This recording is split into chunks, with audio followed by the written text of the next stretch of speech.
All right. Let's see if it works this time. I'm sitting here talking away. Going, okay, well, I know we're going to have a small crowd today, but nobody was showing up. And then I realized I had my settings wrong, and I had it set to private. So I was the only one here talking to myself. So we'll give it a few minutes and see if people are able to get back in.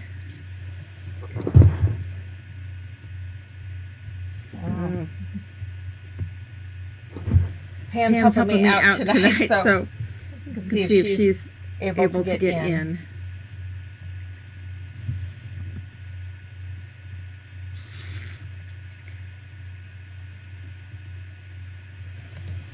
Check over on Facebook. If you're watching this video, my apologies. We have all this fluffer stuff in the front.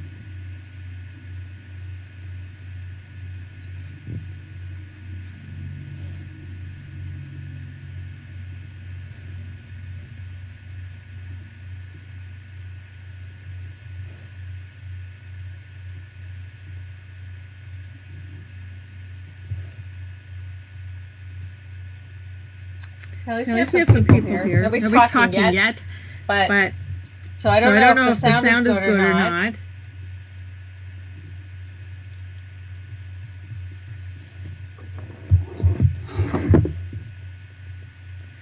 So I'm posting over on Paper Doodles.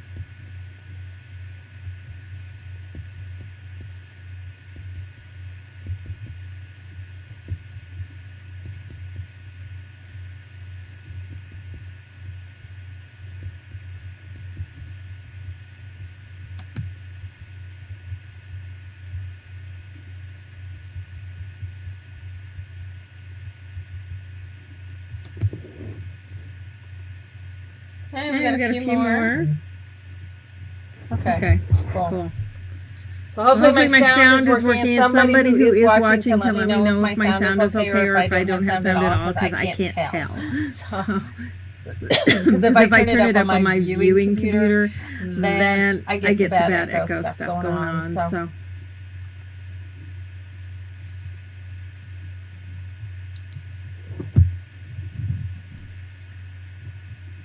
But we're just going to do a quick little project here tonight. I'll give it a few more minutes, and then I'm just going to go ahead and start. The sound is echoing. Okay, well, you can tell me on the screen, too. Is it that bad echo thing? Okay. Is that help? For those of you who are watching, if somebody could talk on the chat, it's easier, and just let me know if it's echoing or if it's good or if it's not.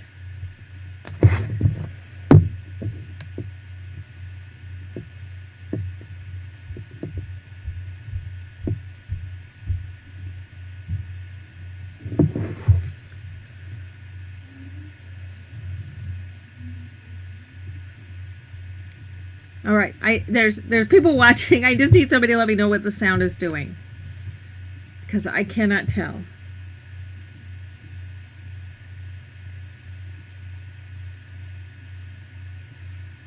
Okay, I don't know.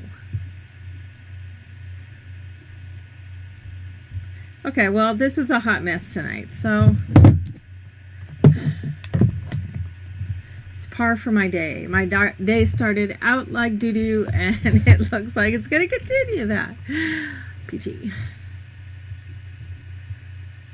So we just have people lurking today? I don't know. Okay.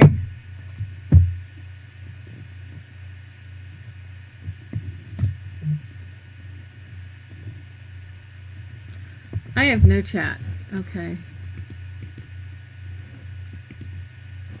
Oh, there it is. Okay, so my chat was all messed up too. Okay.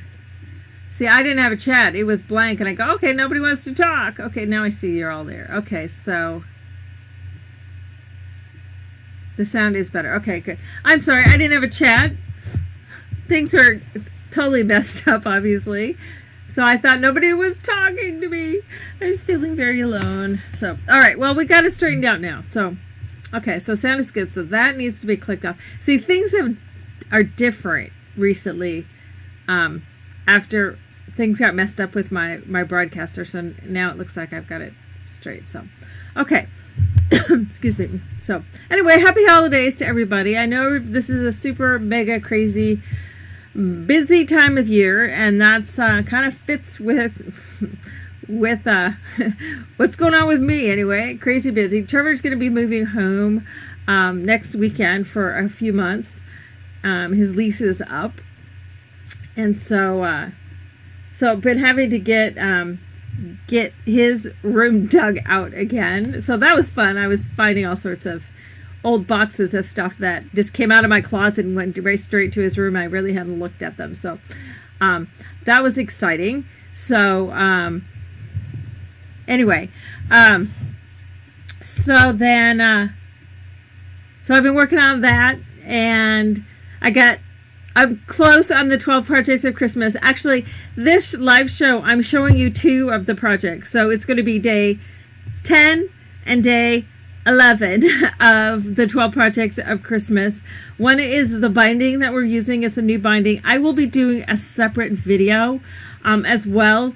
Probably not tonight or tomorrow, but after Christmas, I will do a separate video for what I'm calling Weaver Fever binding, and then we're doing a combination envelope and paper bag album then tonight. So that will be number 10 and 11, and then either tonight or in the morning I will also be posting, I'm not sure whether, I think I might post it in the morning, the last of the 12 projects of Christmas. So even though there were doubters, I am getting them all done. So, and the other thing that I will be doing is I will be having a New Year's Day show, and I will be posting more information on that late this week after Christmas. So, but I am doing a New Year's Day, not a New Year's Eve.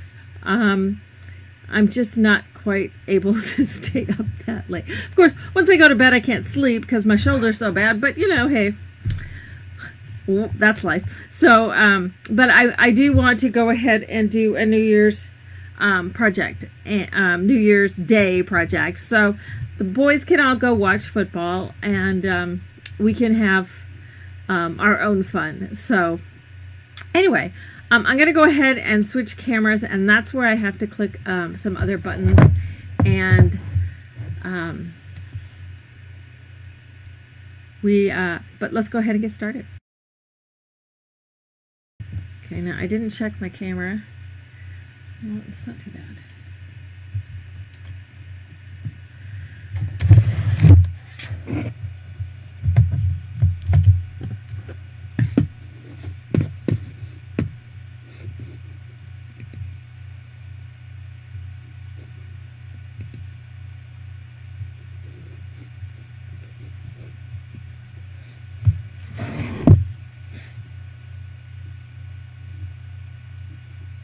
All right, hang on. Just 2 seconds. Alrighty. So, as I said, it's going to be with envelope and paper bags. And remember how Michael's no longer had our favorite paper bags? A billion years ago, I got everybody hooked on the Michael's Celebrated paper bags. I think I was one of the first ones using them. And then everybody got hooked, and then a few years ago, they stopped making them or stopped having them in their stores. They have them back again. The packaging looks a little bit different, obviously, because it's updated, but they do have our paper bags back. I'm so excited. These have, they're more consistent than lunch bags, and their size, it's a really nice size. So, because they're like 4 3/4 wide, which is a nice size for, you put like a 4 1/2 wide tag in there, which is good for 4x6 photos. So I was really pleased to pop into Michael's and just happened to go down the aisle looking for something else and saw that they do have the bags back again. So we're going to be using those paper bags, and if you can't find those, whatever size paper bag that you could find, but again, these are like 4 3/4 by close to 9 inches, but you can use standard paper bags as well. And then we're also going to be using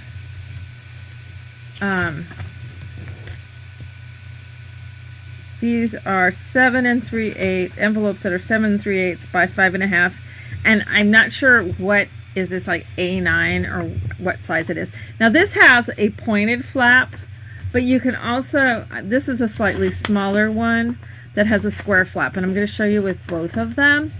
And the biggest thing in terms of the envelope is your paper bag needs to be able to fit in the side of the height. So it's got to be, the height of your envelope has to be wider than a paper bag. The width-wise is not critical, but for instance, you couldn't use, well, I suppose you could. It would just stick out. But like a policy or a number 10 envelope is only, excuse me, like 4 3/8 high. So it's not as wide as my paper bag. So it just needs to be to where my paper bag can slip in from the side. Not the top, but from the side. So it can slip in that way. So it's not super critical what size your envelope. You could even use, 6 by 9 envelopes, that sort of thing. You can play with all sorts of different things. Once you see the concept of how this goes together, it'll make much more sense as to what size envelopes that you can use. But it can be the pointed ones, or it can be the kind that have more of a squared flap. Either one of those will work. So I want to put the pages together first, and then I'm going to show you the binding. So the pages, which are part of the album, is part of day 11, and the binding will be part of day 10, but I'm doing it in reverse order. So I'm just going to take my envelope, and I want to mark the center of the envelope.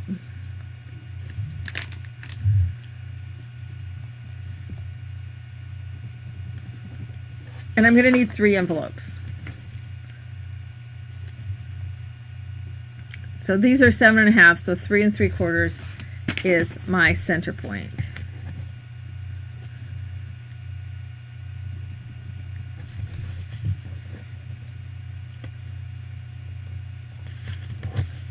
Okay, then I'm going to need my scoring board, and I'm going to center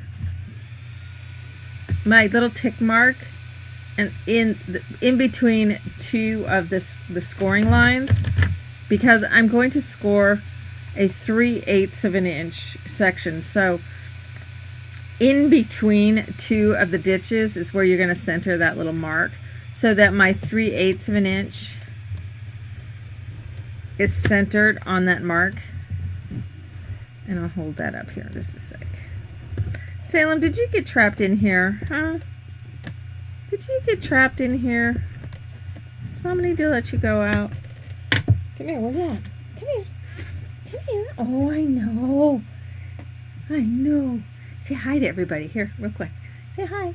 Say hi. He's gotten so big. He's not really big, but he's gotten big.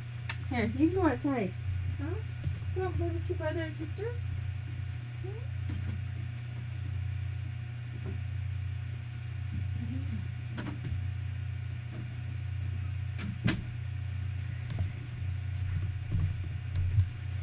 Otherwise, he was going to climb up on my lap and then up on my desk if I didn't put him out. All right, so I've scored. So here's my little tick mark right there. See in the center? And then I've scored, so that's in the center of that 3/8 inch section. So as I said, I'm going to center it, my little tick mark, between 2 of the ditches so that it's at the center of my 3/8.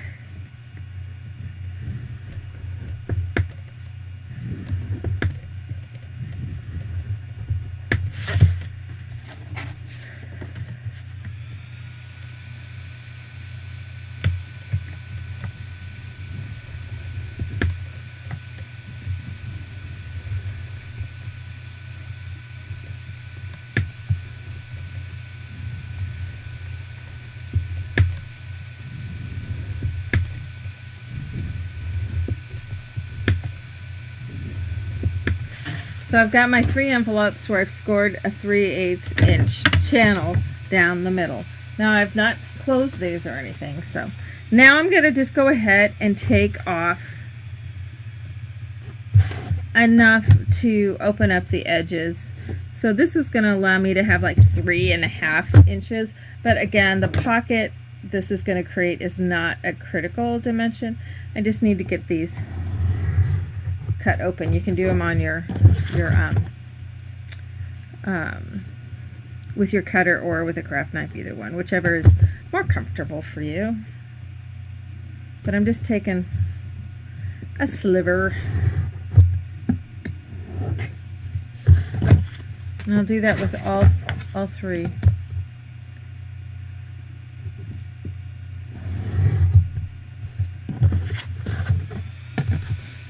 So we need 3 envelopes and 6 paper bags. So one of those celebrated packs is enough for 2.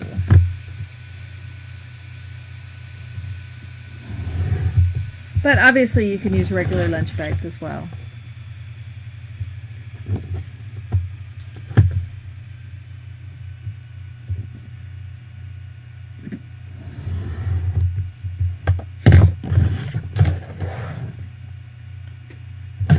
So then we can go ahead and fold. Now I like to fold it away from the flap on that first fold, and then I can fold it back towards the flap. It just seems to make it a cleaner fold.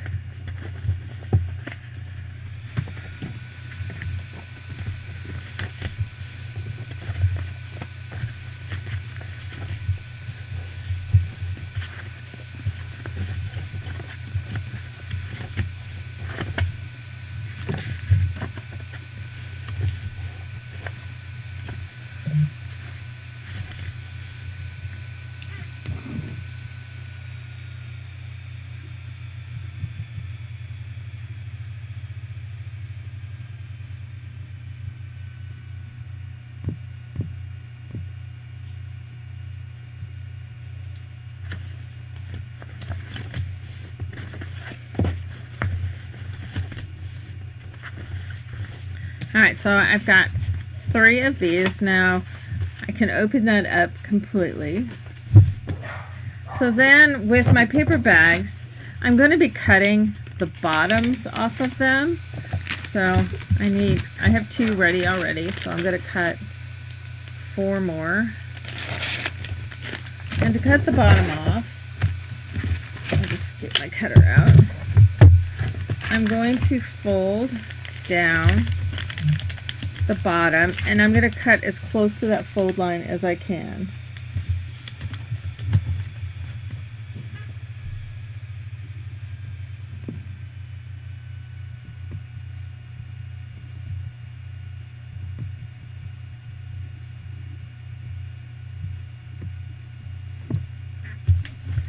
Sarah's just telling me her plans are just got canceled. So I'm going to cut it close to that fold.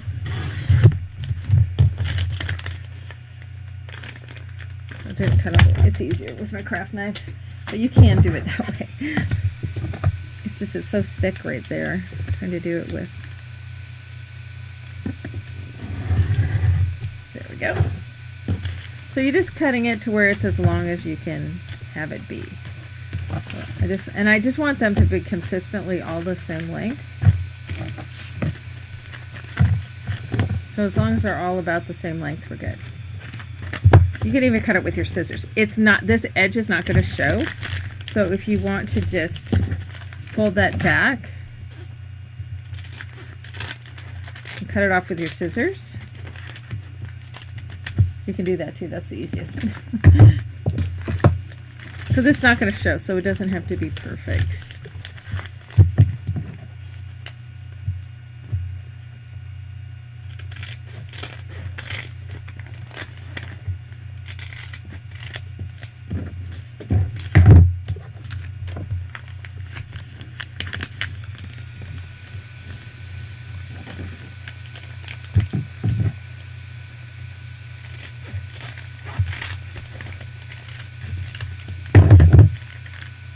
Alright, so I have my 6 paper bags. Now, if you want to ink your paper bags, I recommend you do that right now because it's a little bit harder to do once it's attached in to your envelopes. I'm not going to for this one. I probably would if I were sitting here just doing this, but I don't want to take the time and do that, so I'm going to not at this point. So what I'm going to do is I'm going to take and open up one of my envelopes, and next to this channel, whatever the width of my paper bag is, I'm going to be attaching this centered on my excuse me, on my paper bag. So I want to run some glue about the width of my paper bag, and I'm about 1/4 of an inch up from that score line. So I can set this next to the score line, and I'm eyeball centering it. I just want it to be relatively square, and I'm going to do that same thing over on this side.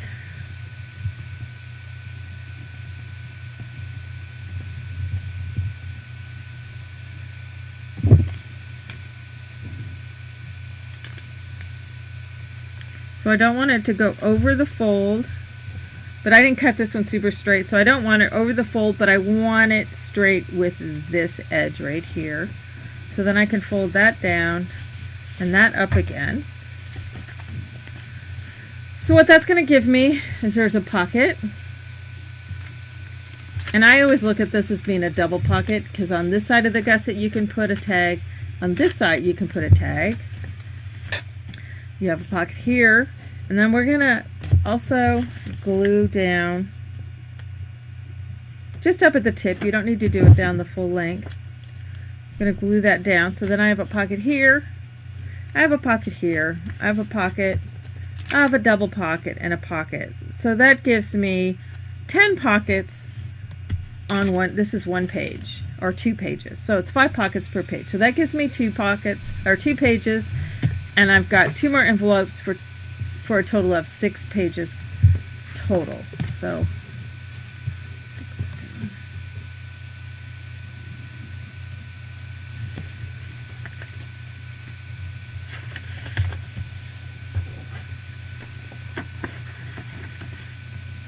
All right, so we open my envelope up again. Take one. Actually, I'm going to put the glue on the back side of my bag this time. So put the glue on the back side of the bag, that works too. And centering it between the top and the bottom of the envelope, not going over my fold, and staying as square as I can too, which is why the glue is nice. You can do it with tape, but if you need a marker line, by all means, go ahead and do that.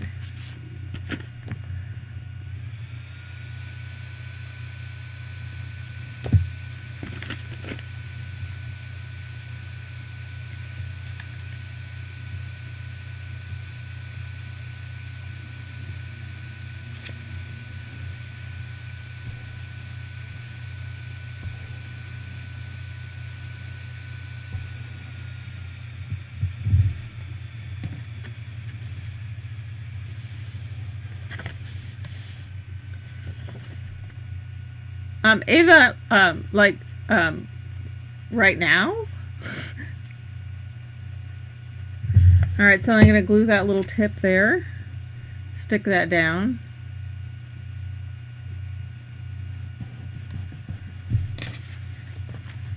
All right, so we're going to do our last one.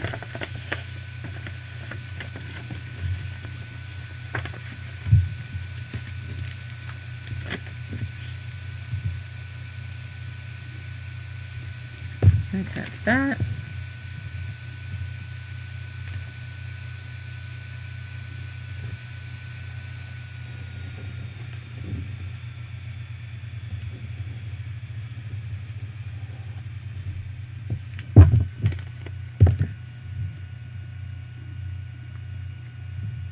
Okay, more glue on there.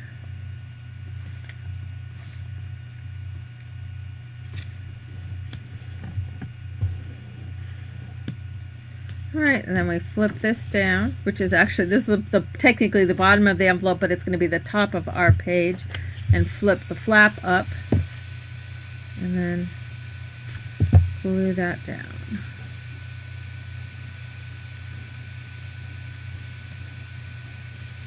So that gives me my 6 pages to with each envelope. Now, we could attach this directly. In fact, that was what my original intention was attaching these directly to my spine. You can evenly space them across a spine, so center one and then space each of the others. So you have, let's see, do this on here to where you can see it potentially. So putting the spaced across the 3 channels, spaced across the spine of my album, this being the spine. You can do that directly. Easy peasy, and way to go. So what I'm going to do first off is I'm going to create my my album cover, and I just bought new stick tape and it's in the closet. I'm going to run and grab it. I'll be back in 2 seconds.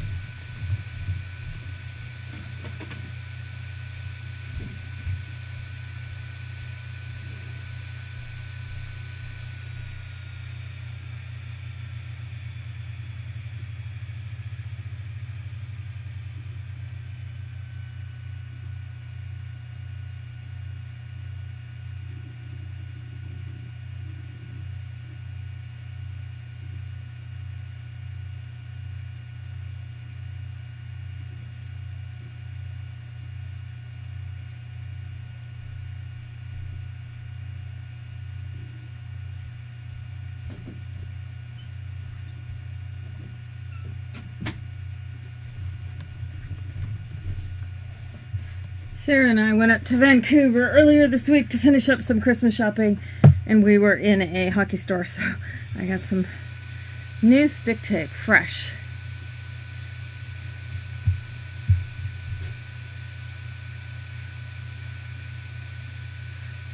Doesn't have dog hair all over it. I can just get it started. Woo! It unwinds so much easier. I had to go find some old Tim scissors. Nobody will admit to taking my Tim scissors, so I must have set them down somewhere and I don't know where. So I gotta go find some new. So I'm using hockey stick tape.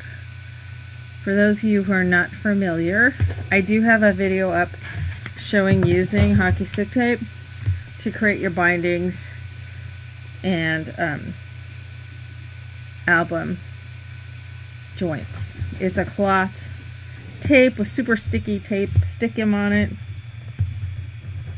and it's inexpensive and available on Amazon.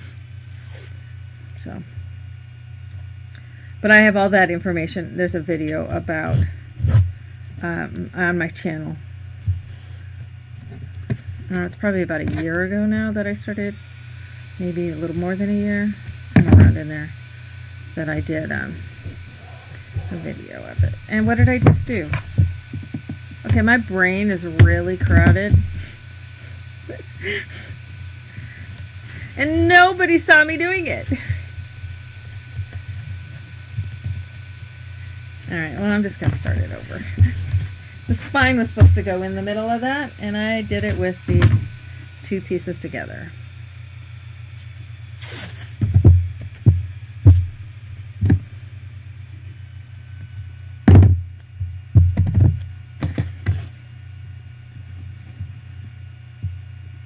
So I just put the tape on one side, and then I need about, not quite an eighth, close to an eighth separation between the two. Wrap those ends, and then it's going to the spine.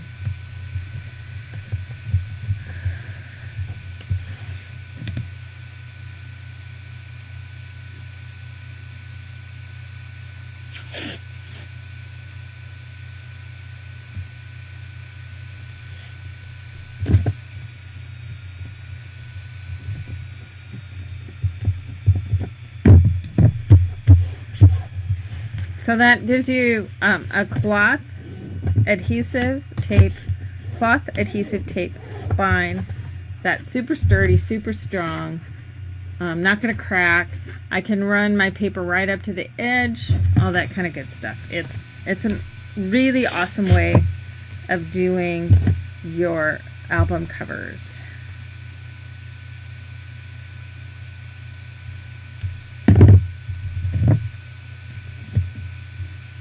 And I'll talk in a minute here about what size I'm using.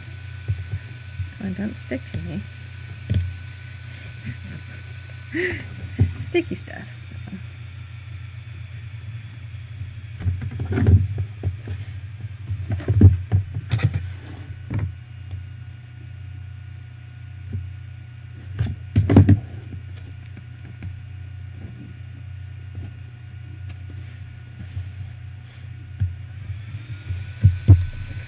Okay, now everybody's the peanut gallery and pointing out that I screwed up. I get it. There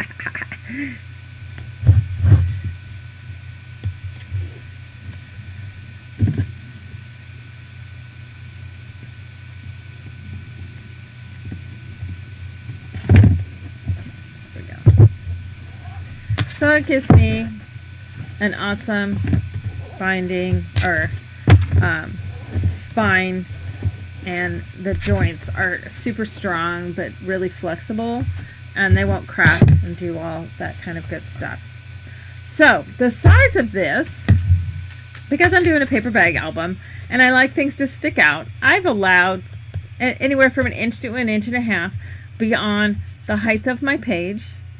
And because on this side of my envelopes I've got some pockets and I want things to be able to potentially extend out, so I'm giving myself at least 1 inch above and roughly 1/2 inch below. And then I rounded it to the nearest, even, like if it, I think it was coming out to, with the width of this envelope, which was a funky width, the way the measurement was coming, I don't know, so it's, yeah, I have 1/2 inch and 1.5 inches. So I made this 7 inches by 9 inches, and that's based on the envelope size that I'm using and the paper bags that I'm using. So 7 by 9 works great for me because of what I'm using. You may need to have your covers be a little bit larger because of you're using either different bags or different size envelopes or whatever. So you just need to adjust according to what materials that you are using. Now, the spine width is, with this method that I'm going to be showing you, I've cut that, let's see, I've cut this to 2 3/4. And with this version of this Weaver Fever binding that I'm going to show you, with this version, 2 3/4 is going to be your standard width for 6 pages or the 3 pairs. When I do an actual video for the Weaver Fever binding and all the different possibilities and such with it, I will kind of walk you through figuring out the math if you're going to be doing it a little bit different. In that video, I will show the multiple ways that you'll be able to use the Weaver Fever. This is just one method that we're using today. So with that method, you are going to be cutting a piece of cardstock that is 2 5/8 by the height of your cover or your spine.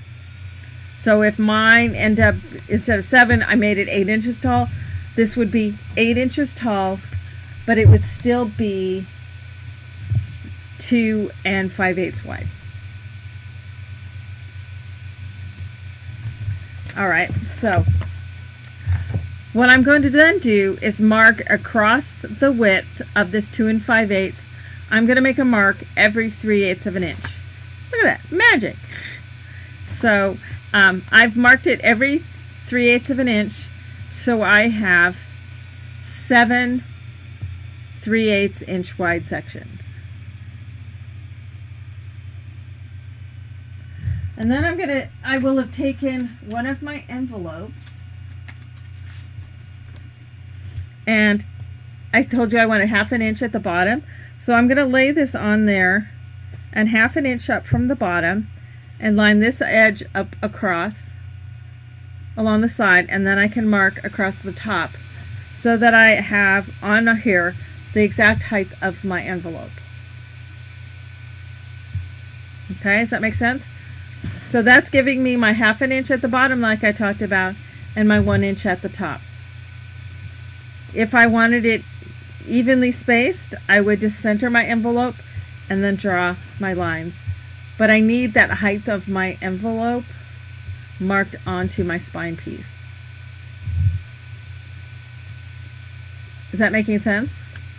Yes, these are teal envelopes. All right, so you're going to have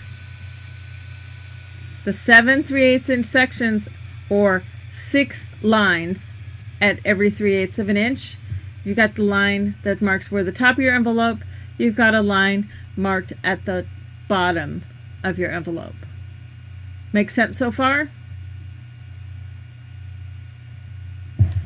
Okay, so now we're going to cut those marked lines. And we want to extend ever so slightly beyond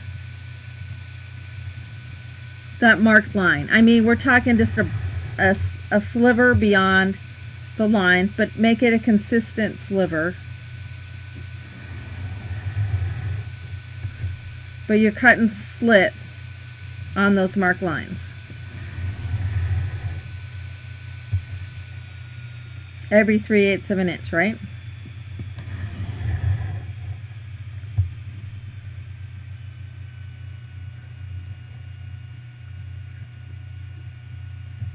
The envelopes are teal. Most critical part of the entire thing, and they're worried about whether the envelopes are blue or teal.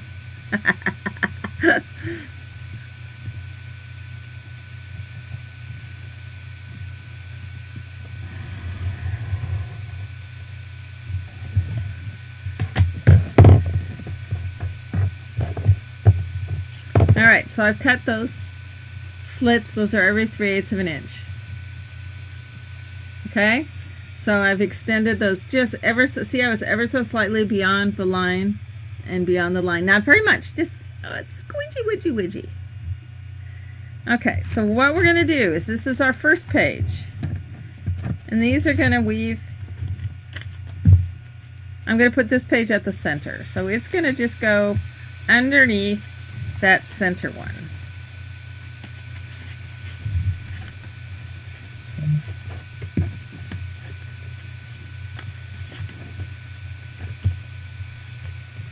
So I'm going to weave it underneath there to where that lines up, and it should be able to go wonk, wonk, okay? So what I'm going to need to do is I'm going to slide this over just a little bit, and I'm going to put some glue on there. You could also use tape if you prefer. I'm gluing that. I'm going to lift that up. Slide that in. Make sure it's centered. And make sure you're lining up with your lines at the top and the bottom. And attach that down. We're going to let it just dry for 2 seconds.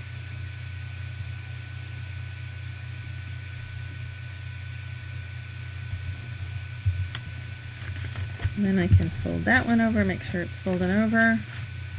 And we're going to fold this one over.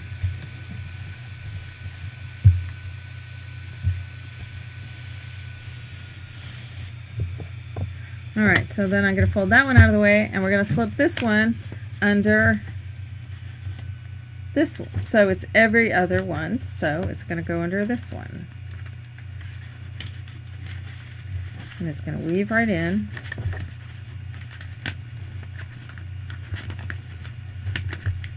Dispute.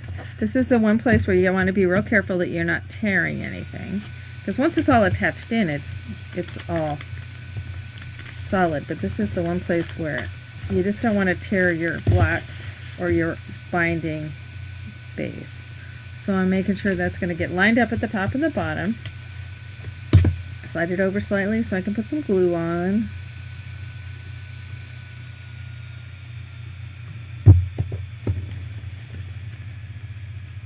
Lift it up and slide it into place.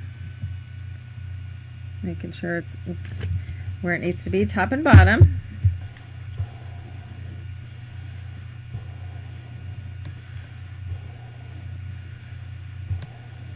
Glue that down.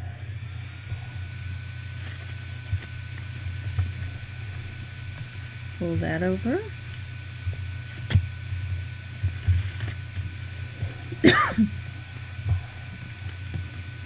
Okay.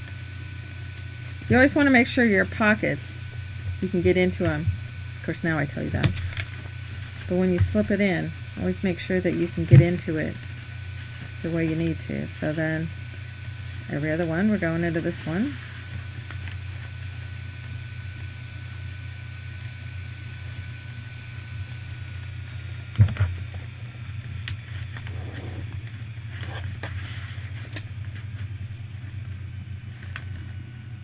Okay, so that's going to line up right there. So again, slip it out just for a sec so I can put some glue on there. Oh, that's a big old blob of glue up there.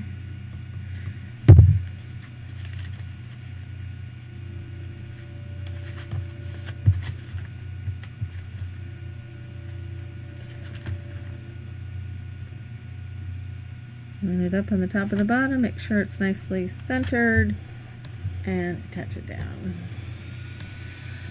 Thank you, Lois. Have a super amazing, wonderful Christmas, sweetie. And I so appreciate all the help that you give. You're awesome, and I appreciate it.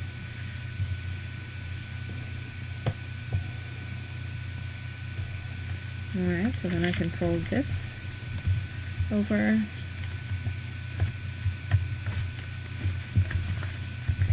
And this over. So now I've got all of my tape pages, but you're like going, well, dang, there's still slits and stuff in there.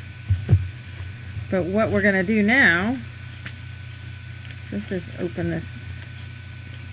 Fold it over one way. We're going to put score tape on the back of all of these sections. Actually, I'm going to do a half inch across the bottom first.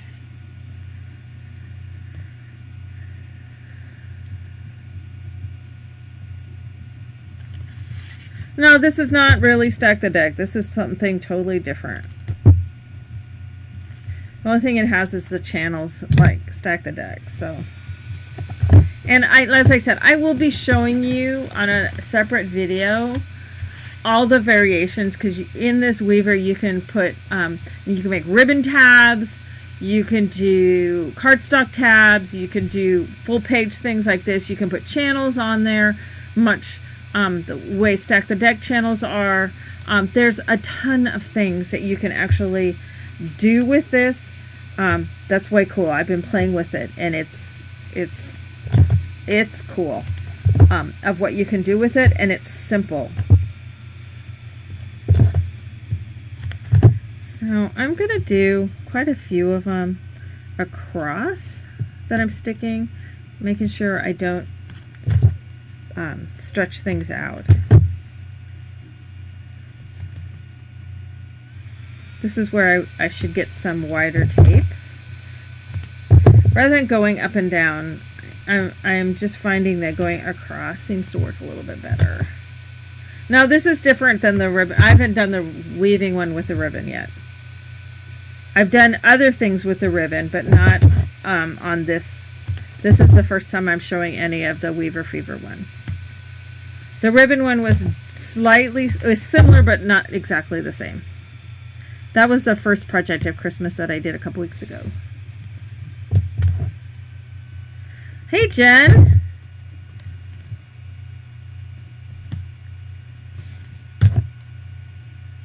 I'll just center it on there.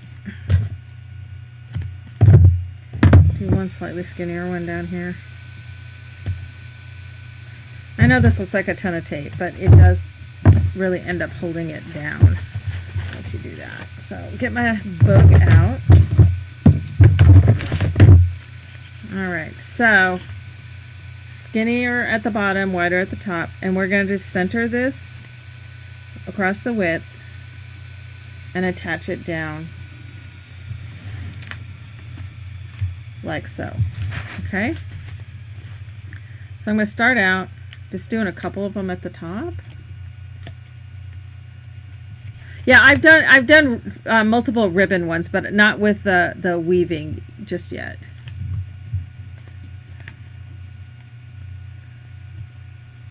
The one that I did had rather than the strips all still connected. The way this is with Weaver Fever is it was separate strips.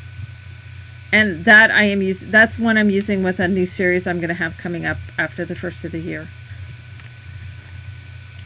I'm just going to take these all off because otherwise I got to reach up in there and that's hard to do.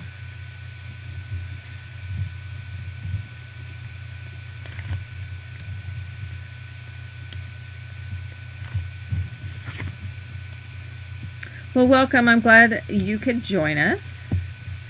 Jennifer does some really wonderful, or Genevieve, is what she's known by on YouTube, has done some really wonderful stuff as well. Alright, so I'm going to go ahead and attach this starting at the bottom. My spine is slightly wider than this album spine piece. So attach that down. Go in between each page.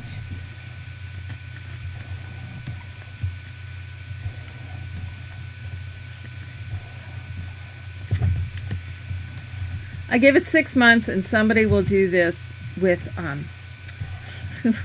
they will have a die out for it.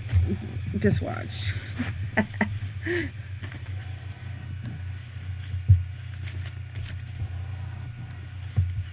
Alrighty, so get those all attached, burnish those all down. So now we have our 6 pages, and as you can see, there's no joints or seams, so it's all very clean in between each of the pages.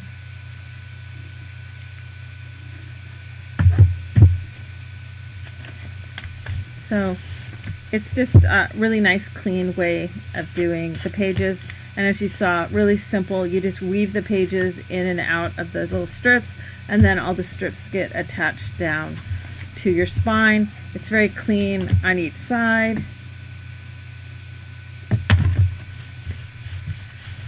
Well, I don't have that kind of money, Mel. And I've always done, from when I began, I have done and shared my bindings for free from the very first one that I designed. And I'm going to continue with that.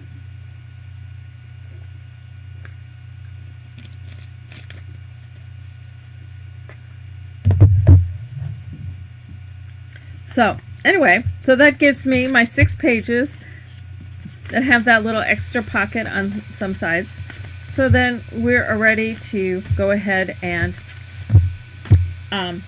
do our album. Now, as I talked about, you can also do this with the square flapped envelopes, and it's done the same way. You open it up, you can attach your paper bags, close it, and weave this through. Or, as I had said too, you can also just attach these channels, and if you were looking down upon it, it would look the same. There's a channel, there's a channel, and there's a channel, and those can get attached directly to your spine rather than with the Weaver Fever over the top of it. Essentially, that's exactly what is going on, is the spine of your envelope is actually attached to the cardstock, or the chipboard. I mean, each one of these spines, when we put that tape on, it's attached directly. This is basically just kind of a sleeve or a dress that goes over the top with armholes to go over the pages. So it just makes for a very clean finish on your spine. But with this, you just have a little square pocket rather than the angled pocket. These angled pockets really remind me of from 10, 11 years ago. I guess it's 10 years ago now, when I did that very first paper bag album that was for Halloween.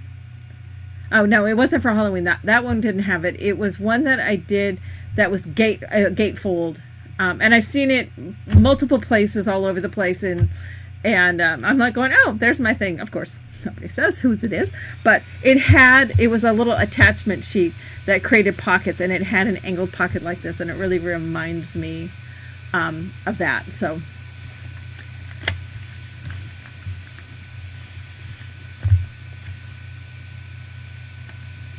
Yes, I'm calling this one Weaver Fever.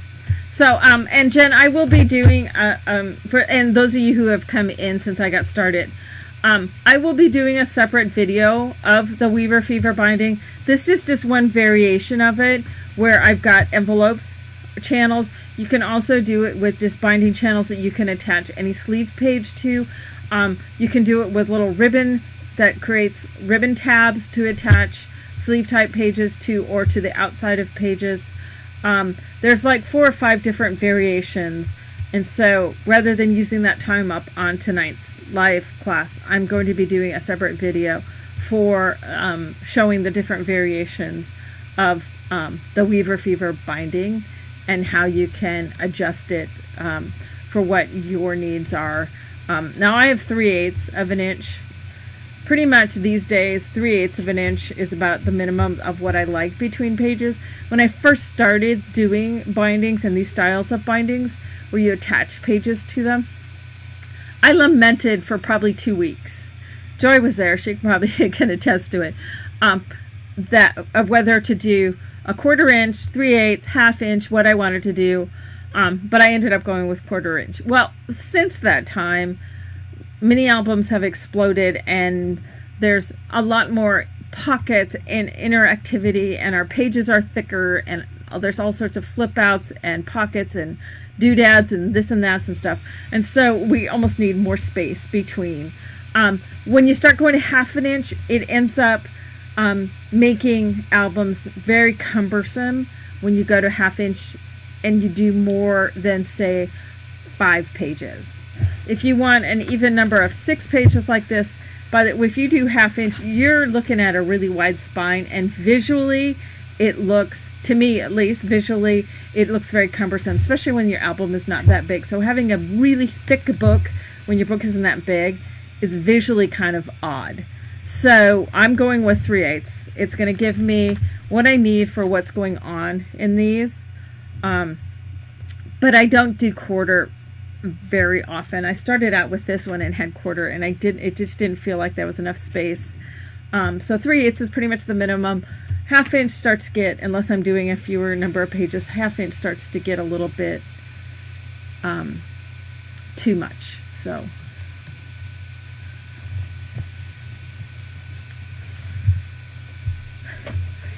anyway, so there's where we've got going on with that. So then what I'm going to use, I have the 2 Christmas papers from the Holiday Village, and that's pretty much the only Christmas papers I got done. I can give you guys a little sneak peek of the paper that we're going to be using on New Year's Day in here in just a little bit, but I'm using the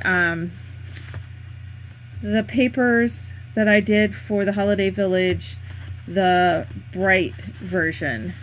So, and you can use the cut aparts from that as cut aparts on this album as well, but I didn't actually end up doing a holiday paper because by the time I was getting it done, it was kind of too late for a Christmas thing. So I've turned it into more of a winter thing. So remind me before we're done, and I will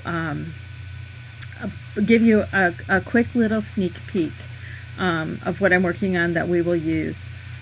So this is leftovers from what we used for from that one house. So these are all kind of brights. They're kind of all over patterns. These aren't what I would typically do, but these were actually designed for those houses. But color wise, it went with the teal envelopes and stuff. So I'm just going to use these. We'll just decorate I want to decorate one of the pockets to show you what I want to do in terms of to cover over the adhesive that's on the back side. So I'm just going to pick a couple. Well, since I have the green, I'll pull the green out. Maybe I'll do the green on the inside. We'll do, well, since I already have a strip of this, I might as well use what I've already got cut. Okay, so let's just use those. So let's just cut this guy. Is this one big enough, or is it not tall enough? No, and I want my zigzags going this way. So I'm just going to cut this to fit on here.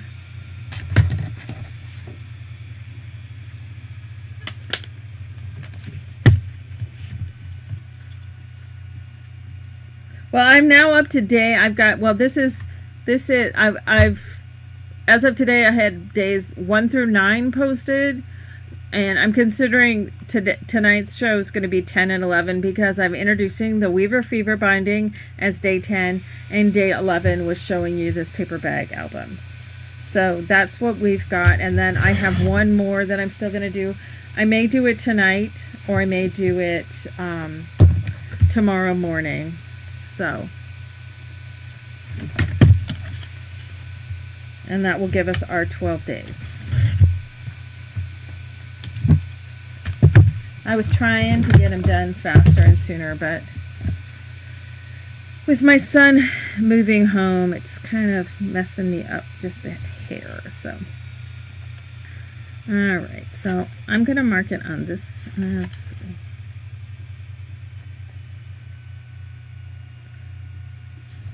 I want it to stick out about 1/4 inch, so I got to mark that so I get it lined up properly. So I've marked 1/4 inch up from this edge. I'll erase it, but I'm just using that to line up this piece so that I can mark where this needs to get cut. So I'm gonna be able to see those lines. To do it on my cutter, I'm gonna have to do it with my craft knife. There it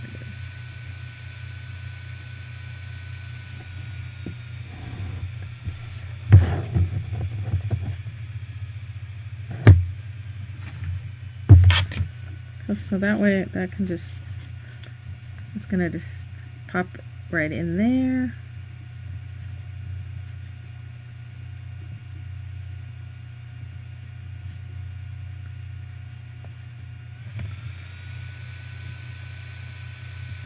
And I wanted my usual, I want it to be about 1/4 inch over 1/4 inch, but I need this to be square. So this is the only place where it's a little bit funky. So I can just place it and then draw it with my ruler lining up with where I want it to be.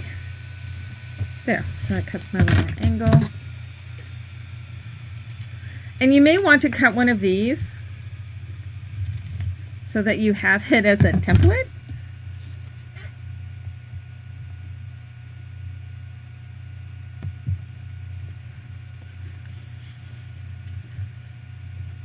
So I want that sticking out about that much. So now I'm going to snip off this because I don't want that to get bent.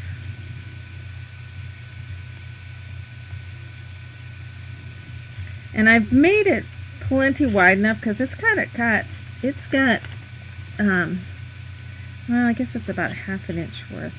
So I don't need it to be quite this wide, so I can snip some of that off. But I want to cover over entirely the adhesive. The reason I'm doing this is to cover the adhesive that's on the inside. of that envelope, because if this were to be anywhere near where it was damp, that adhesive would then stick to whatever tag you put into your pocket. So, and I don't want that to happen. So then I can just put some glue on there, slip this in so that then it's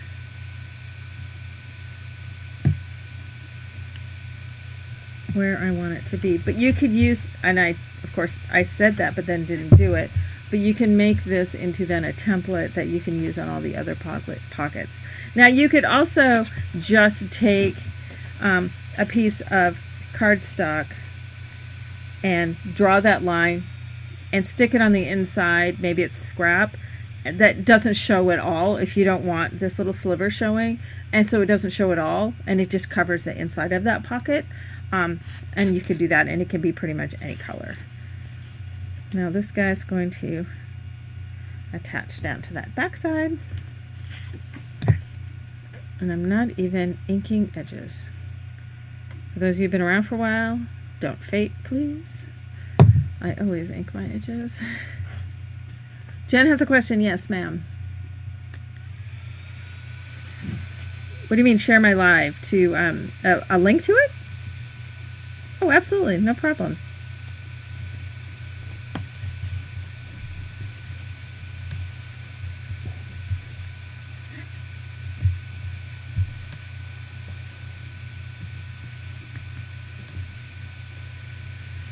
Sorry, I didn't look up. All right, so now this is going to be the same. So if I flip this over and do it from the reverse and come up, I can use that as my line to draw.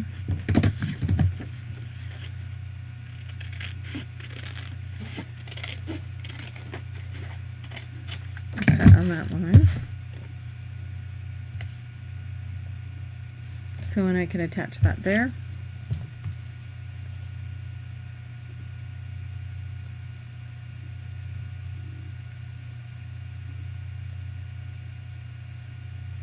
We're just low on time. This is how my day is going.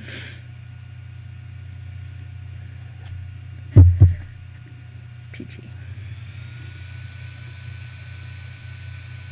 My day kind of dropped into the doo-doo land at 6:30 this morning. It really hasn't come out yet.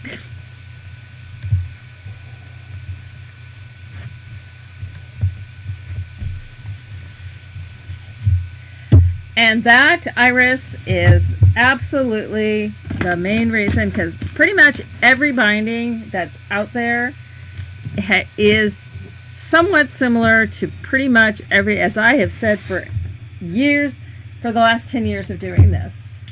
There is nothing brand new that's never been done before, no matter what anybody tells you, that hasn't been done in some shape, form, or way in the past several centuries that man has been creating books or forms of books. The Chinese came up with it before us. The back before Jesus, whose birthday is in 2 days, they were writing on the Egyptians on papyrus and stuff. Bindings are all just variations or derivations of stuff that has been done for centuries, which is exactly, and I thank you for opening this up for me. This is exactly why when I come up with a new binding, I always share how I've done the binding 100% free. I share how I do it. Stack the deck. For those of you who are familiar with my Stack the Deck, where I have channels that stack on top of themselves. Channels, channels, and channels, and they stack. Is that really any different than, let me grab something.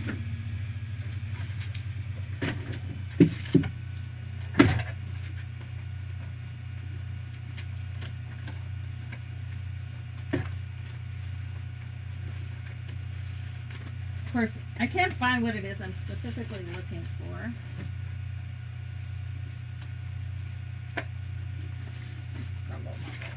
Everything's in the way of what I'm trying to get out.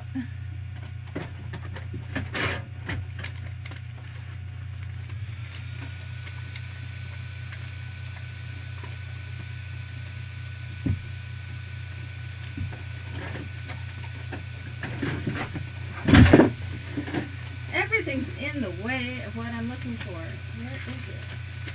Oh, come on.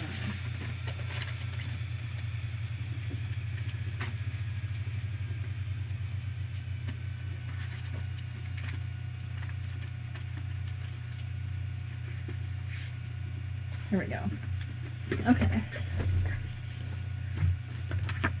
So, stack the deck. Channel inside of a channel inside of a channel.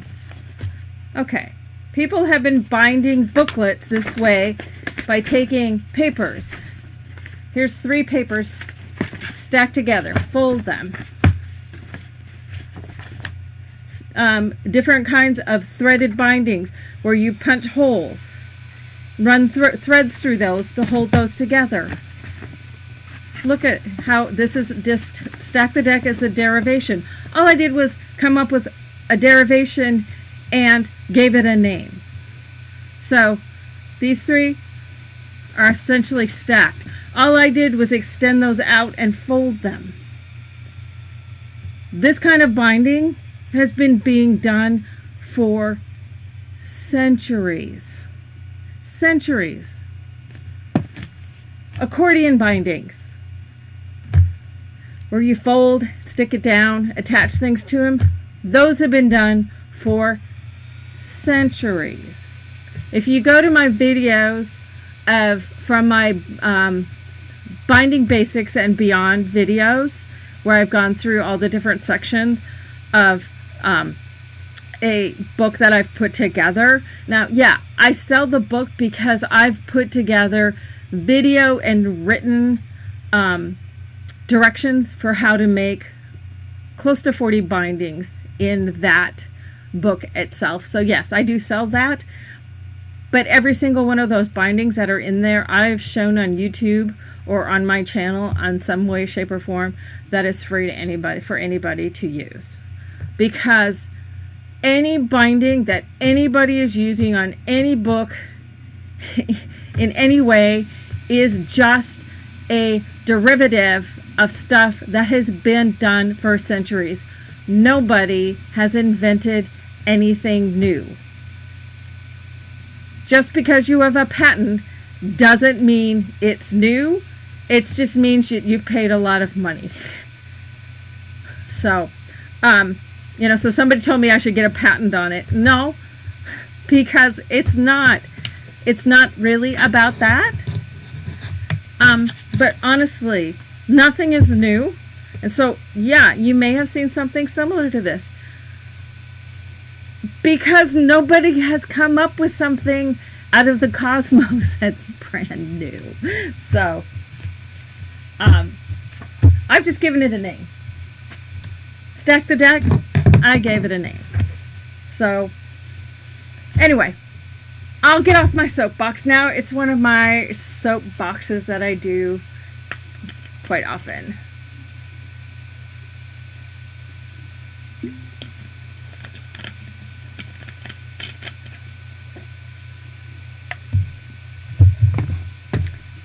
So sorry, I wasn't looking.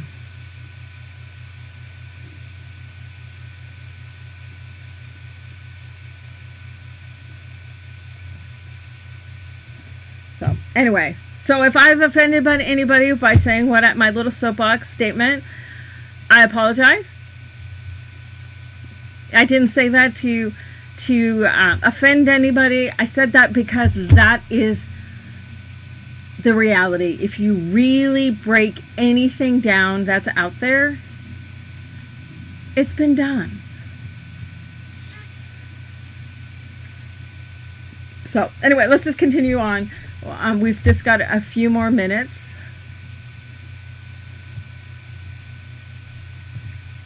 Exactly, Rhonda. Exactly. So, and I'm it's a soapbox that I've been on, and I'm probably going to hear from some people for getting on my soapbox again, but it is what it is, and it's just beyond frustrating. So, all right, let's do this orange. I'm just feeling like doing wild and crazy colors, just because I'm having one of those kind of days. So if I get fired up about this subject, and I'm not pissed, I'm not angry, I'm not anything other than it's just beyond frustrating, and it is what it is. There's a lot of things in paper crafting that's gotten really weird and really ugly in many ways, and it's annoying and it's frustrating as a designer, all of that, but it is the way it is.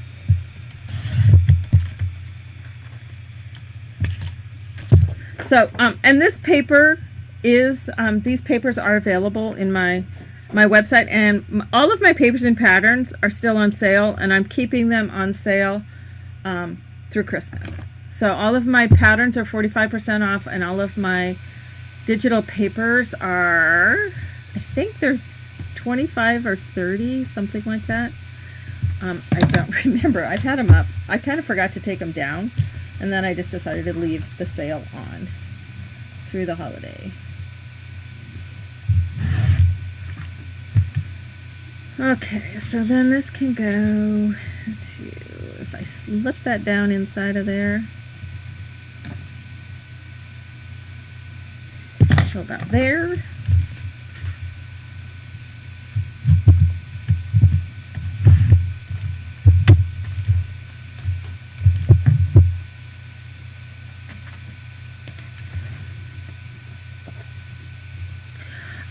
To a certain extent, I understand where some people come from in terms of some ideas.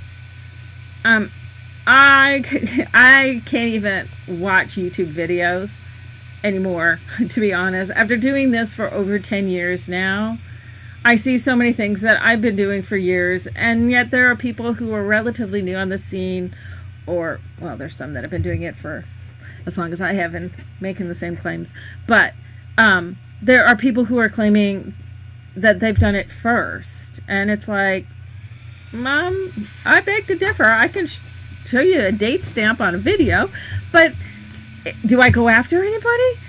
Absolutely not. I mean, if I didn't want anybody to use any idea that I had, I wouldn't share it, for one thing.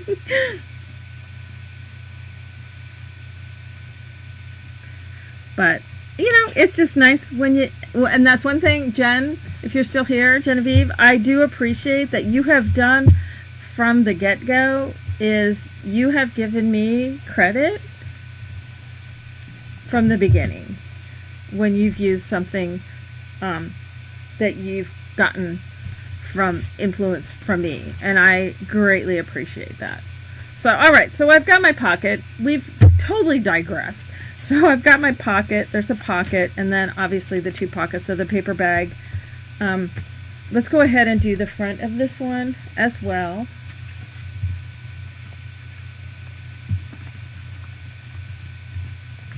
Let's do, even though sweet Lois has left, we'll go ahead and do some blue snowflakes for her, so we'll do that on the front of this. Now you can also, with something like this, you can add extra flaps. You can add, if you want to add extra pockets, obviously you can do that. This is just a real basic book. I was going for quick, I was going for fast, I was going for, it's 2 days before Christmas, let's get it done. Kind of thing. Make a cute brag book that you could just put pictures in. One of the things my daughter wants to do this year for Christmas, she wants to go old school. She wants to get some disposable cameras and just take pictures with those and just see what they look like. And I'm like going, this is coming from the girl who takes 30 pictures to get one for her Instagram, and she thinks she's gonna like some of these. Yeah, I remember back, in the day when we would then we would take 2 rolls of film and go get them developed, and you paid to get them developed, and you had maybe 2 pictures that you liked. So it's like, it's gonna be humorous. So it's pretty funny.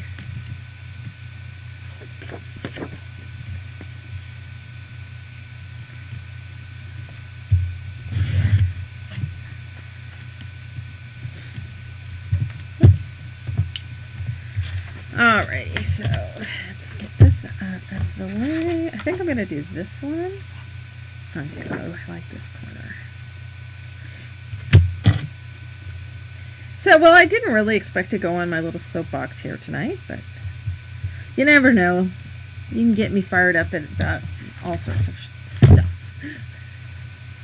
I almost said a bad word.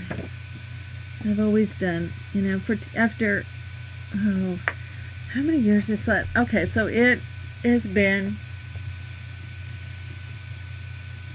since I started doing YouTube videos. It's been 10.5 years now. I've seen a lot go on. I've seen a lot of people come and a lot of people go. A lot of people who should go.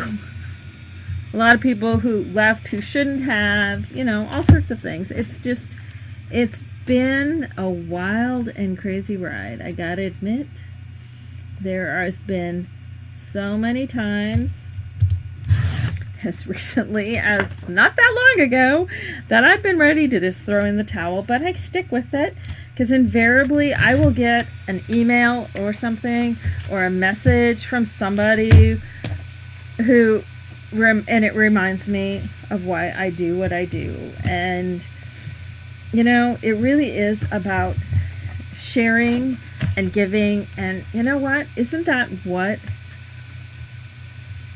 this season right now is about? No matter what faith you follow, I really think it's more about, these days we need to be much more aware of what we are saying and doing for others, and not be so concerned about ourselves.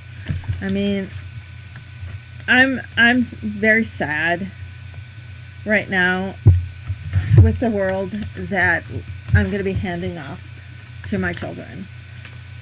They are 19 and 21 now. They're young adults. And it's, you know, I'm not talking politics, though that's a factor, but I'm not bringing that up here on my show because I don't talk about politics on my show. But I just hate how divided we are around the world. You know, it's not about what can we do to make a person's day a little bit better, a little bit brighter, a little bit happier. It's all about what's in it for me. And, you know, it's a hard pill to swallow at times to see, you know, just what we're handing off to our younger generation.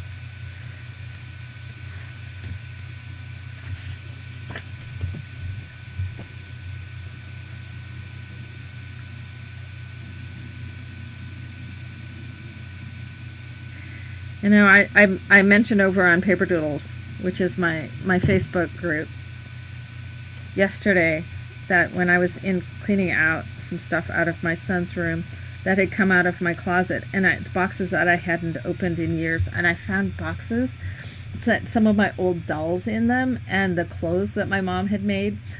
I had my baby first step that I know I got that when I was 5. I also had my original Barbie and Midge for the one and only time my mom says I ever had a temper tantrum in a store. I was 2 years old and I wanted that Barbie. And she had red hair. So I got that Barbie and Midge, which were her blonde friend, and she had a flip. So both of those were in there, and baby first steps, and she used to walk. And our dog would absolutely flip out about that. And then in another box, I found my Velvet doll, which had to have been from the late 60s. It might have been the early 70s, but around in there. And this was a doll. There was Chrissy and Velvet. and their hair would grow. They had a dial on their back, and you dial, and their hair would go in, and you push a button, and you could pull their hair out.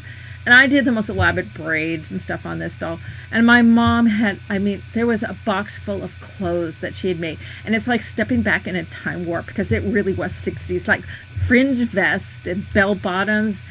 And I know she used to make shoes for her. And there was these beautifully made, my mom could sew like there was no tomorrow. Beautiful clothes, but it really was, ponchos. It was like 60s cutting edge fashion for this doll.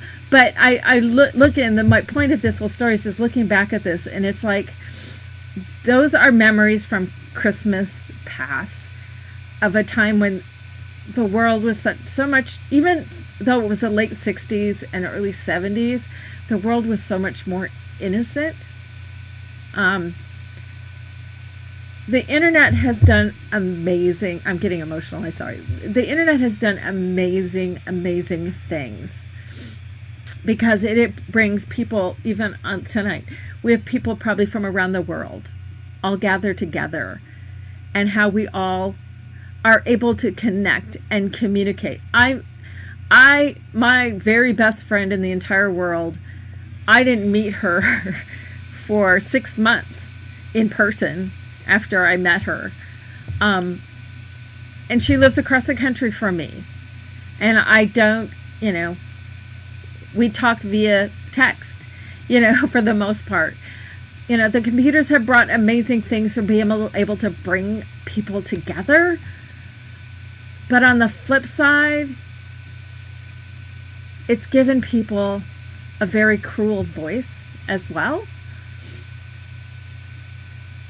I sit there and I also look at, like I said, my 19 and 21-year-old children, and how they communicate with each other and with their friends, and how they are meeting potential dates and that sort of thing. And it's so less personal. And I think that's what we're missing in the world today, is being human and personal with each other. Yes, people had respect. And it ties in to my point of this story, is being respectful of each other, whether it's for paper crafting, which, it's paper. But being respectful of each other, whether it's in regards to a paper crafting project, whether it's in how we communicate with each other, whether we know each other extremely well or we don't know each other at all. People just need to, and respect is a great word, people just need to respect each other and be more caring and giving of each other, and less hateful and you're different, or your opinion is different, so I don't want to talk to you. There's wonderful and beautiful discussions that can be had when you have difference of opinions. It doesn't mean you have to try to convince the other of your opinion, but people don't seem to grasp the concept that you can be of different viewpoints and still care about each other and be respectful of each other and be giving of each other. I don't know if this makes sense, but I'm saddened about what, my children face in the future, but I'm also hopeful that with each generation, they learn from a generation before. When I talk to both of my kids, and they say when they have families, this is how they're going, they're going to do this or they're going to do that. And I'm hopeful, and I'm hopeful that this generation is ready to take on what we're leaving them. So how they're going to do it with Common Core math, I haven't quite figured out yet. So I don't know how the economy is going to do, because these kids do math weird. But so I'm just, this is a season of hope. So while I'm sad of where we are now, I am forever hopeful for the future. So as well, you sit there and look at me with talking with my hands, so I apologize on that. But so anyway, I'll get off that soapbox too, and get back to this. So what you're going to be doing with this is, you can see how quickly you just can mat it, super simple, and just mat all the 6 pages in here, and then you're just going to be adding tags that fit down inside. You can have them, stick up a ways. Then you can have tags that fit inside of here, and then tags that fit inside, your paper bags. So there's any number of sizes of things that you can use pre-made tags. You can make your own. I'll probably get some solid color cardstock that coordinates, that I'll put for tags for in this. And then you've got your giant tags that fit on these. I mean, paper bag albums were hugely popular when I first started doing paper crafting, and everybody loved, doing them. But and then they kind of go out of favor, but they'll come back. Everything is cyclical. So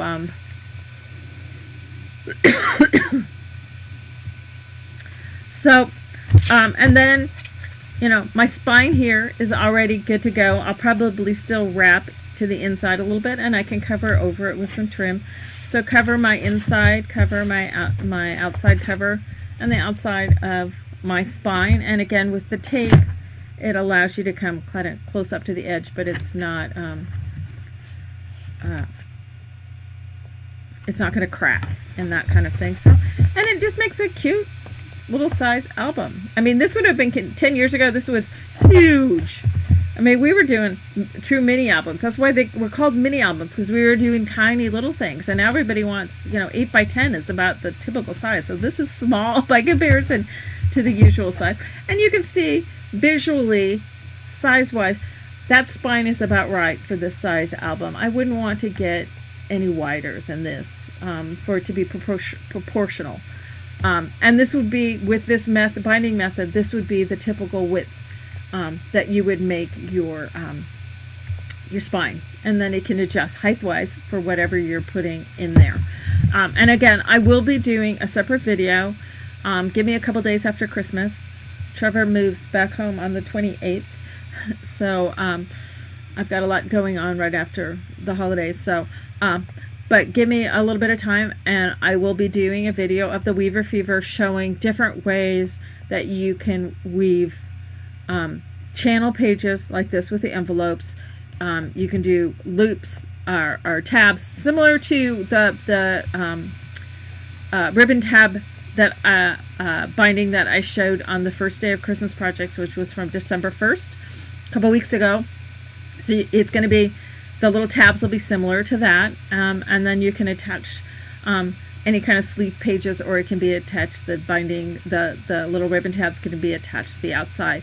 You can do channels like Stack the Deck, not necessarily, but like the center of Stack the Deck, so that it just sticks up, and you can put a sleeve page onto the channel fins. I've called them fins forever. You can call them a hinge, whatever you want to call them, but you can do full pages that weave through it as well. So, there's all sorts of things that can get woven into these straps or bands to create all sorts of different things that you can do with the with this binding.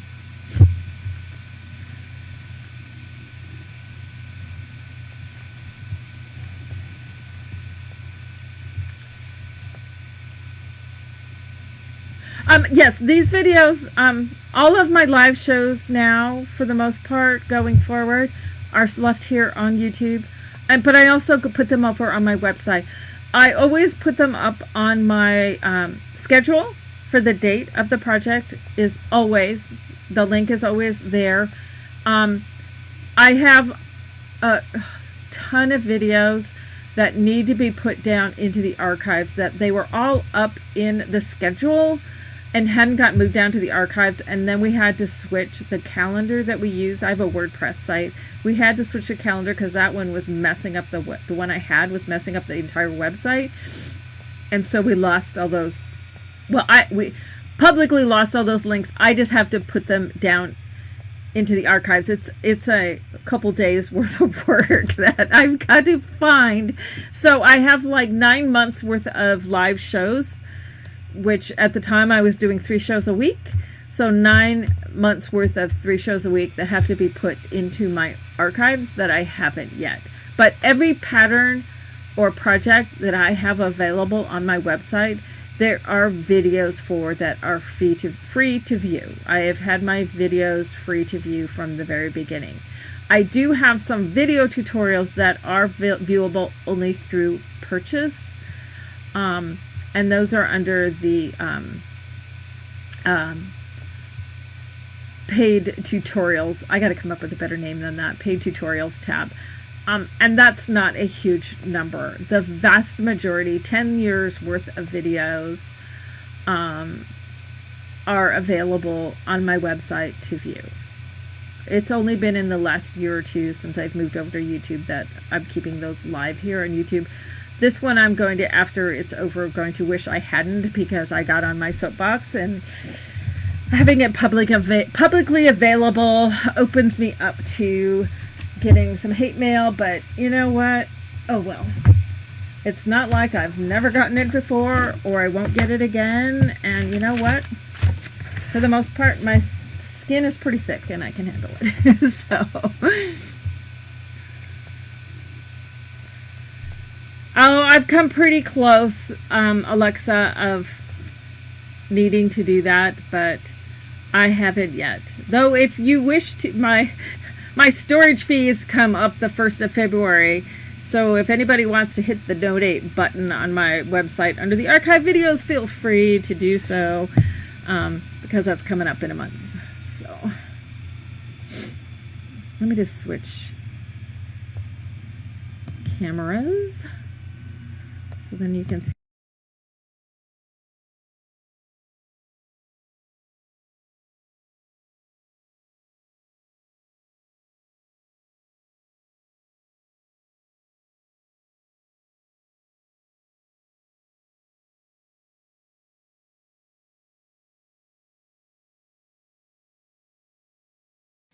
All right, so then I have to click that button. Okay, now I know. No, okay, I need to click that button when we switch cameras.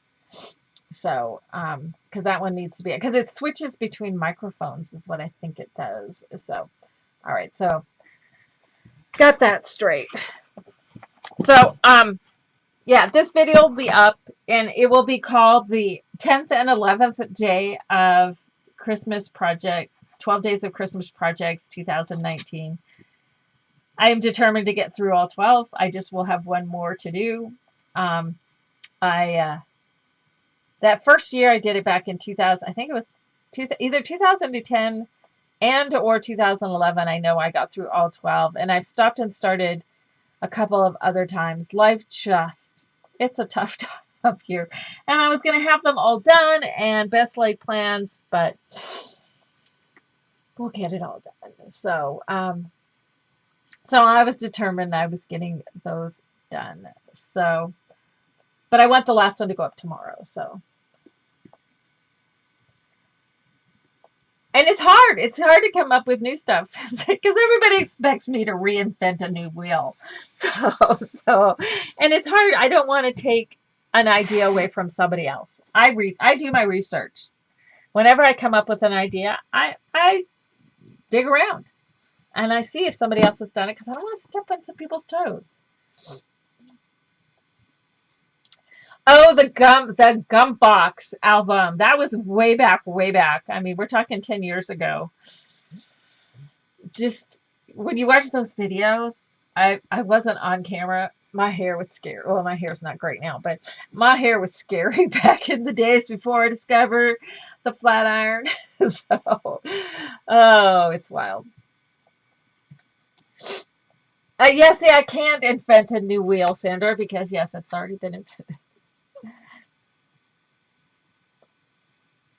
Yeah, those were like I said, 10 years ago. Some of those were 10. Yeah, because I think I did it in 2010. And then 2011, the first day of 2011 Christmas projects was Stack the Deck. I remember that.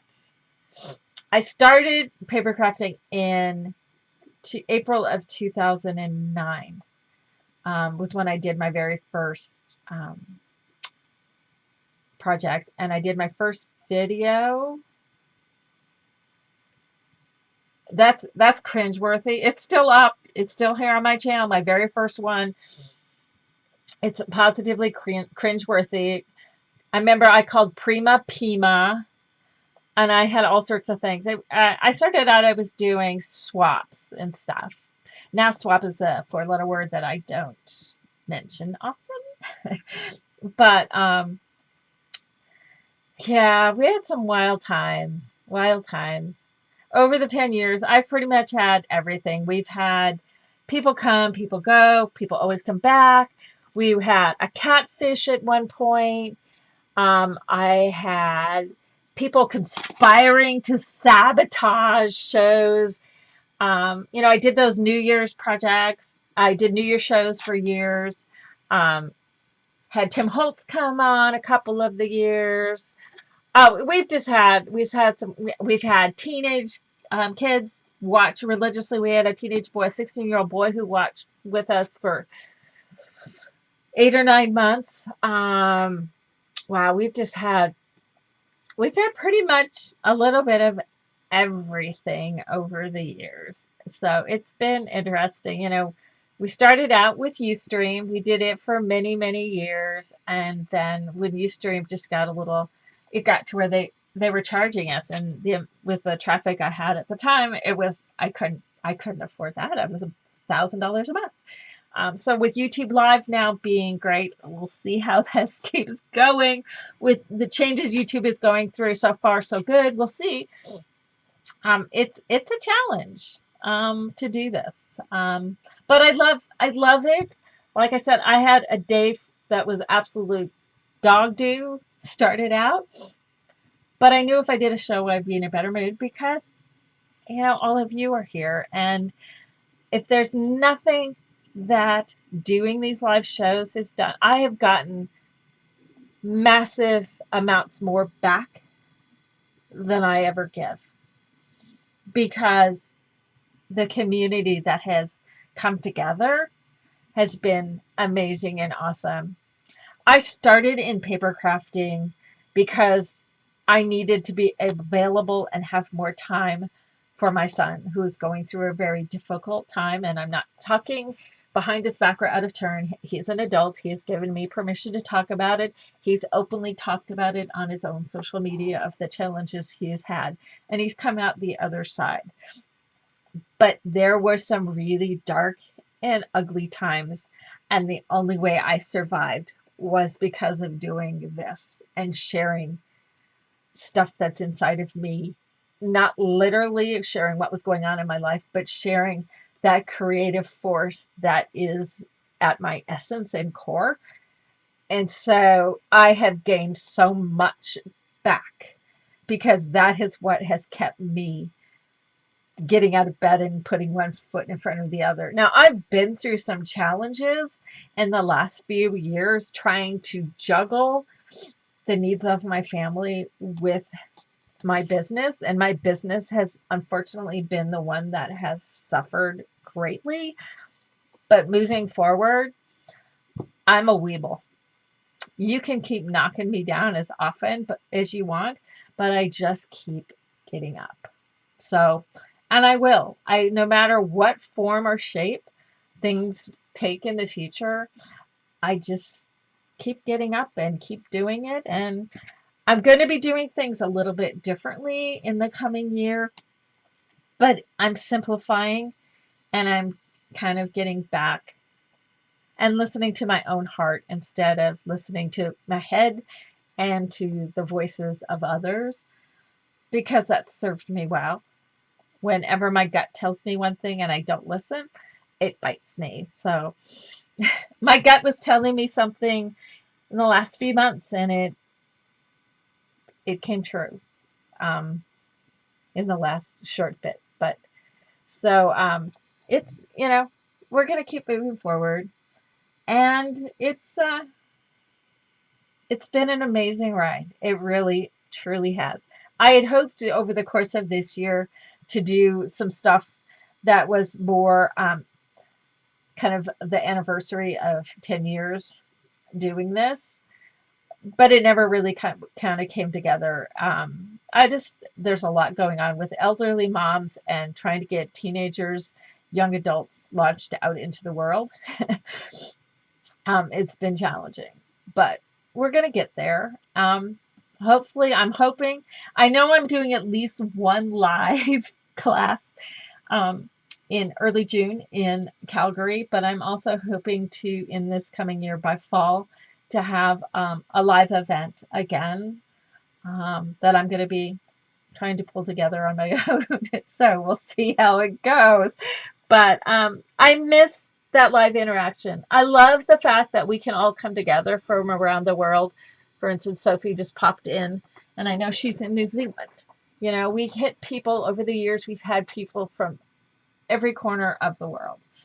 And that's been amazing. These are people we'd never meet otherwise, and we can now consider each other friends.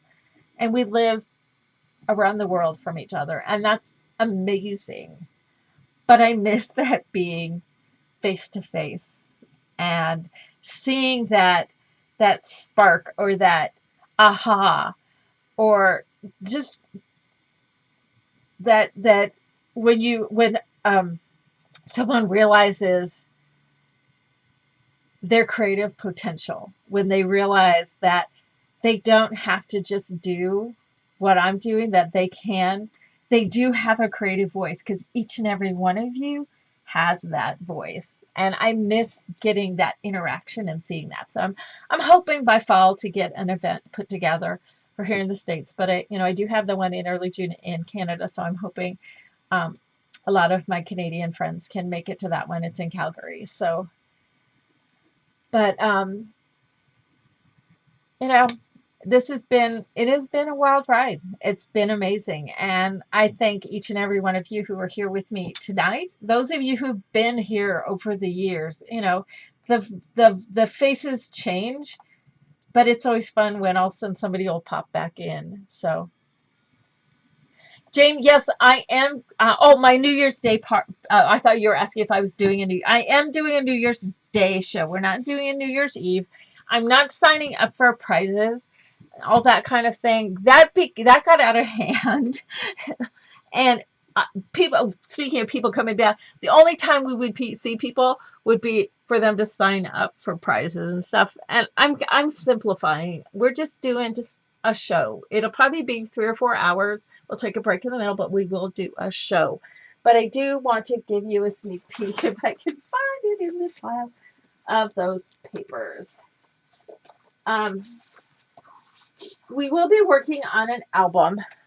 And the album goes along with a 3D project that's a series that I'm going to be doing over the course of this next year that involves fairies.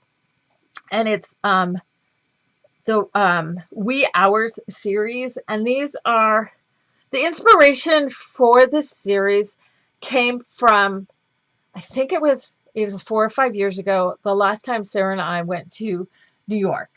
And we were walking around Central Park because our hotel was at it's at one end of Central Park and south end of it.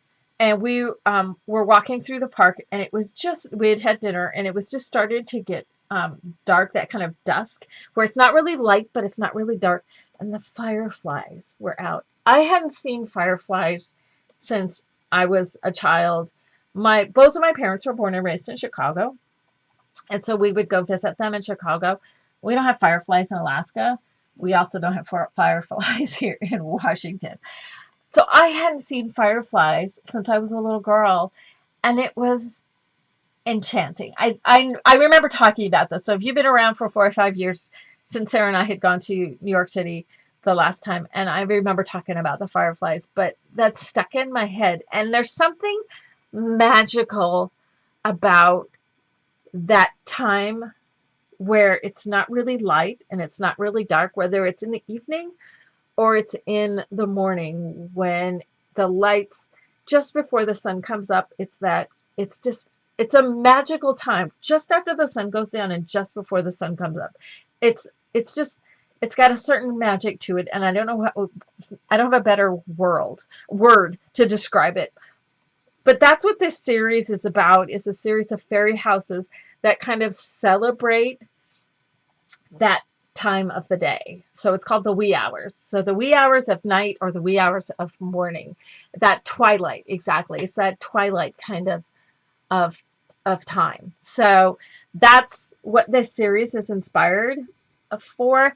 And so this first project on New Year's, we're going to work on an album. And then I'm also starting a new album type. And I talked about it, I know, a few months ago on the show. I'm calling them photo journals.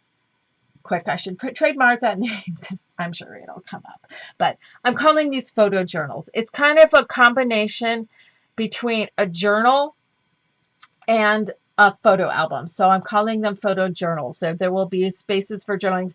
I've shown the one that I did about a year ago. I started one. I was in a really bad funk and my creative juices left the building for several weeks. It was a really dark and scary, frightening time for me because I've never had that happen before for an extended period of time.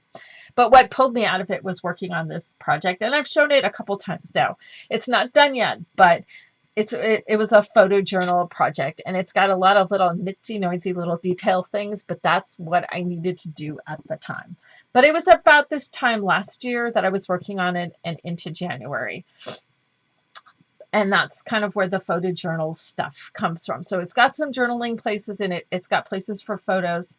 And you can kind of turn it into any kind of thing that you want. You can keep them extremely simple, or you can make them elaborate and detailed and crazy the way I like to do.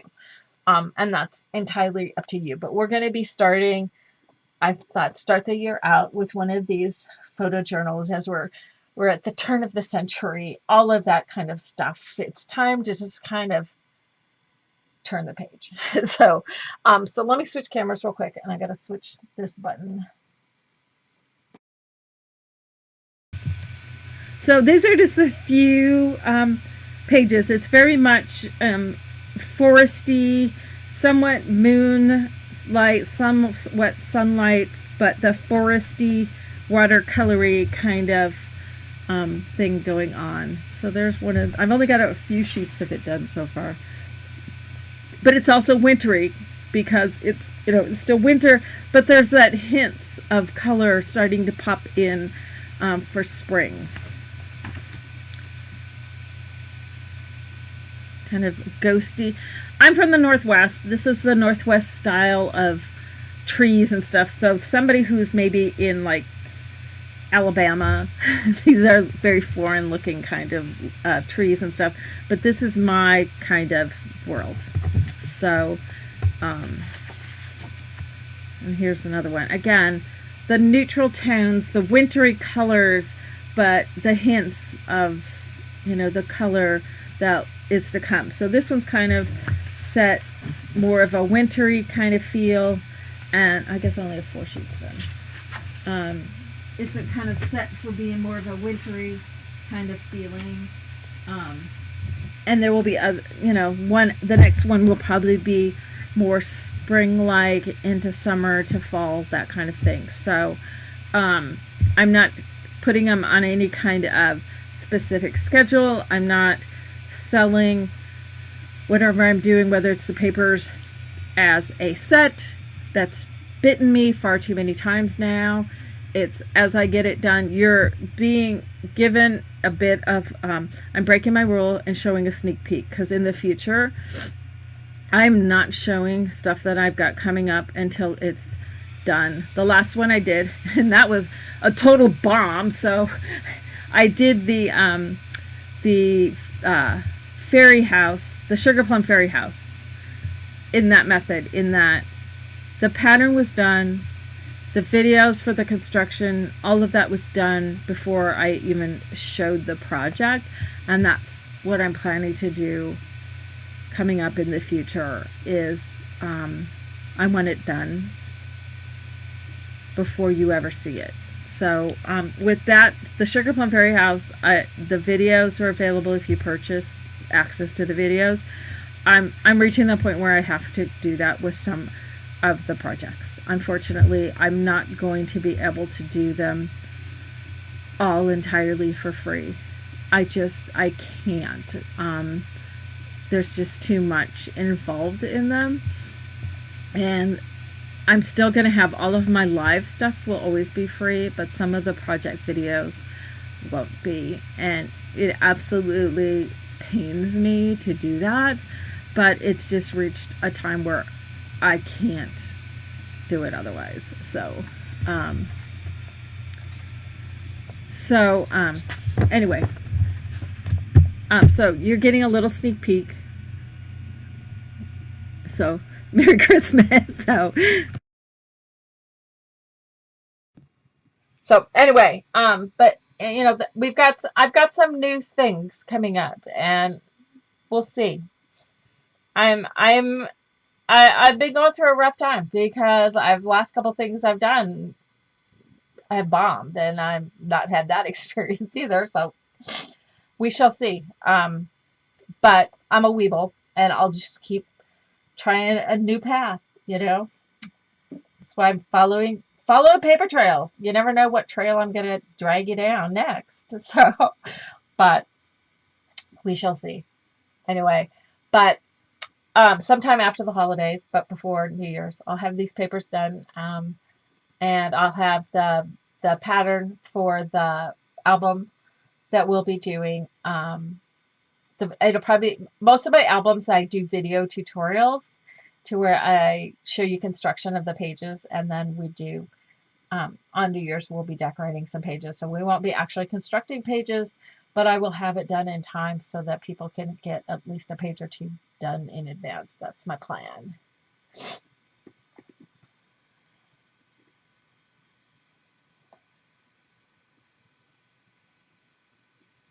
Genevieve, I have thought of you so many times. You wrote to me. It's been over a year, and I was just going through a really rough time at the time, and I didn't get back to you. And then I think about it, and then I get doing something, and it's like, oh, I meant to write to her, and it's like, I'm gonna send you a message, and maybe sometimes the old school way, and maybe we can just talk to the phone. This is so much faster than trying to write it out.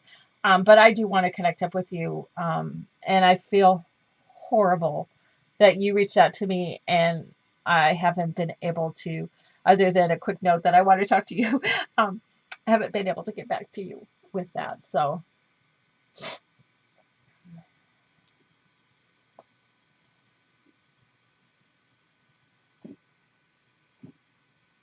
if I left out the video showing the projects and papers with my link, everything is always up all the time.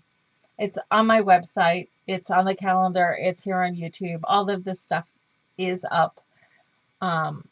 So Sheila, I appreciate it, but stuff is always up. So, hey, I'm allowed to have a bomb every once in a while.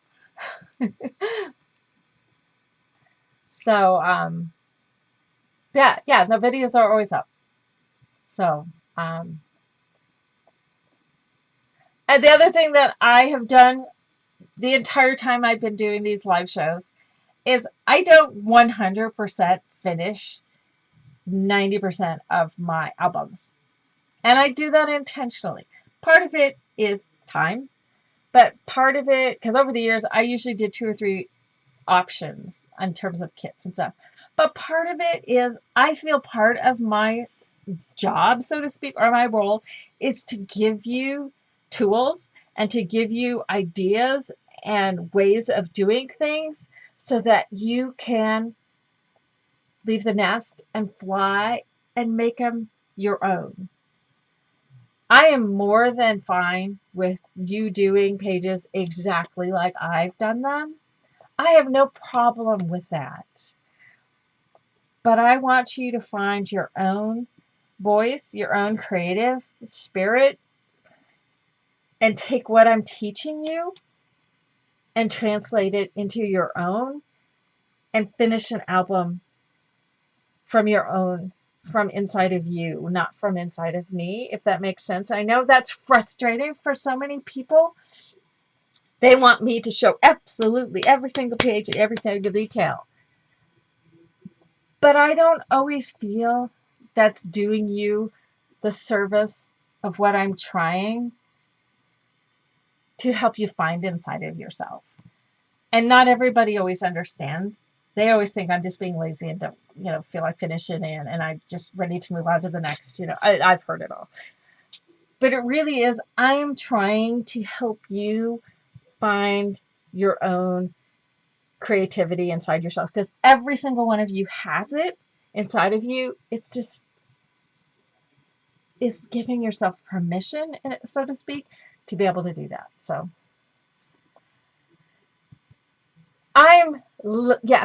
Pam, my goal has been to teach, not just to demonstrate, if that makes sense.